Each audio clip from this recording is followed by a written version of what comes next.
Hello అండి, నమస్తే. Welcome back to my channel. ఈరోజు ఛానల్లో రెసిపీ మామిడికాయ రోటి పచ్చడి అండి. ఈ రోటి పచ్చడి వేడి అన్నంలోకి చాలా టేస్టీగా ఉంటుంది. మామిడికాయ సీజన్ స్టార్ట్ అయింది కదండి. ఇప్పుడు మనం పచ్చి మామిడికాయలతో చాలా వెరైటీస్ చేసుకోవచ్చు. ముందుగా ఈ పచ్చడి కోసం ఒక పచ్చి మామిడికాయని తీసుకుని పైన ఉన్న లేయర్ని నీట్గా పీల్ తీసి చిన్నగా తురుముకొని పక్కన పెట్టుకోవాలండి. తర్వాత మనం మామిడికాయ తురుము ఎంతుందో అందులో సగం కొబ్బరిని కూడా ఇలా తురిమి పక్కన పెట్టుకోవాలి. తర్వాత మన స్పైస్కి సరిపడా ఎండుమిరపకాయలను తీసుకొని అందులోకి కొన్ని చిన్నుల్లిపాయలను నీట్గా పొట్టు తీసి ఒలిసి రెడీ చేసి పెట్టుకోవాలండి. చింతపండును కాస్త ముందుగా నానబెట్టి పెట్టుకోవాలి. ఈ టేస్ట్ అన్నింటినీ బ్యాలెన్స్ చేయడానికి ఒక బెల్లం ముక్కను కూడా తీసుకోవాలండి. ఇప్పుడు రోట్లోకి మనం ముందుగా రెడీ చేసి పెట్టుకున్న ఎండుమిరపకాయలను అలాగే టేస్ట్కి సరిపడా సాల్ట్ను కూడా అందులోకి యాడ్ చేసి ఈ ఎండుమిరపకాయలు సాల్ట్ నీట్గా మెదిగే విధంగా దంచుకోవాలండి. ఇవి మెదిగిన తర్వాత మనం ముందుగా ఒలిచి పెట్టుకున్న చిన్నుల్లిపాయలను కూడా వేసుకొని చిన్నుల్లిపాయలు కూడా నీట్గా మెదిగే వరకు దంచుకోవాలి. చిన్నుల్లిపాయలు కూడా మెదిగిన తర్వాత మనం ముందుగా నానబెట్టుకున్న చింతపండు బెల్లం ముక్కను కూడా యాడ్ చేసి ఇవన్నీ నీట్గా కలిసే విధంగా నూరుకోవాలి. మామిడికాయలు ఇంకా లేతగా ఉన్నాయి కదండి, కాస్త వగురు ఉంటుంది, అందుకే మనం చింతపండును యాడ్ చేసుకోవాలి. ఇలా చింతపండు బెల్లం కూడా బాగా మెదిగిన తర్వాత ఎండు కొబ్బరి తురుమును కూడా యాడ్ చేసుకోవాలి.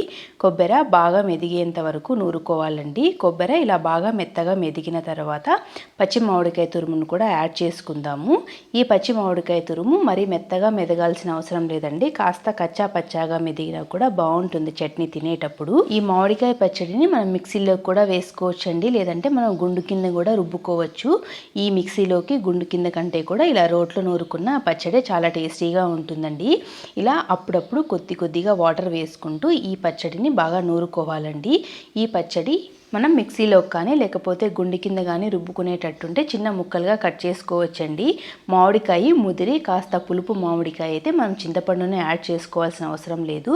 ఇక్కడ లేత మామిడికాయ కాస్త ఒగురు ఉందని చెప్పి నేను చింతపండును యాడ్ చేస్తున్నాను. మన దగ్గర పచ్చ కొబ్బరి ఉంటే పచ్చ కొబ్బరి కూడా వేసుకోవచ్చండి. పచ్చ కొబ్బరి వేసుకుంటే పచ్చడి ఇంకా టేస్టీగా ఉంటుంది. మనం ఈ పచ్చడిని పోపు వేసుకున్న తర్వాత ఆయిల్లో కాస్త వేయించుకుంటామండి.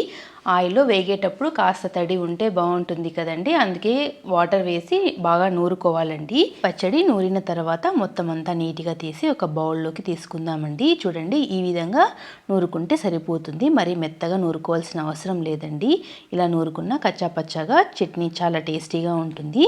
ఇప్పుడు మనం పోపు వేసుకుందామండి. పోపు కోసం ఆయిల్ వేడి చేసుకొని అందులోకి కాస్త ఆవాలు, జీలకర్ర, కరివేపాకు వేసుకొని ఎండుమిరపకాయలు కూడా వేసుకోవాలండి. ఆయిల్ ఎక్కువగా హీట్ అయితే ఇవన్నీ మాడిపోతాయి, అందుకే కాస్త తక్కువ హీట్లోనే ఇవన్నీ యాడ్ చేసుకొని అవి కాస్త వేగి చిటపట అన్న తర్వాత చిన్నగా కట్ చేసుకున్న ఒక మీడియం సైజ్ ఆనియన్ని వేసుకొని అందులోకి చిటికెడు పసుపు కూడా వేసుకొని ఇలా మంచి రంగు వచ్చేంత వరకు వేయించుకోవాలండి. ఆనియన్స్ బాగా వేగిన తర్వాత మనం ముందుగా నూరి పెట్టుకున్నాం కదండి ఈ మామిడికాయ పచ్చడిని కూడా ఇందులోకి యాడ్ చేసుకొని మంటని మీడియం ఫ్లేమ్లో పెట్టుకొని ఈ పచ్చడిని బాగా వేయించుకోవాలండి. ఉల్లిపాయలు బాగా వేయించుకుంటే మనం ఫ్రిడ్జ్లో కాకుండా బయట పెట్టుకున్నా కూడా ఈ పచ్చడి 2 రోజుల వరకు నిల్వ ఉంటుందండి. చూడండి, ఇప్పుడు పచ్చడి బాగా వేగిపోయింది. బాండ్లీకి అడుగున ఏమాత్రం అంటుకోవట్లేదు, తడి మొత్తం పోయింది.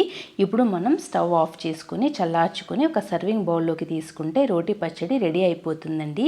నేను చేసిన ఈ రోటి పచ్చడి మీకు నచ్చిందా? నచ్చితే మీరు కూడా ట్రై చేసి ఛానల్ని సబ్స్క్రైబ్ చేసుకోండి.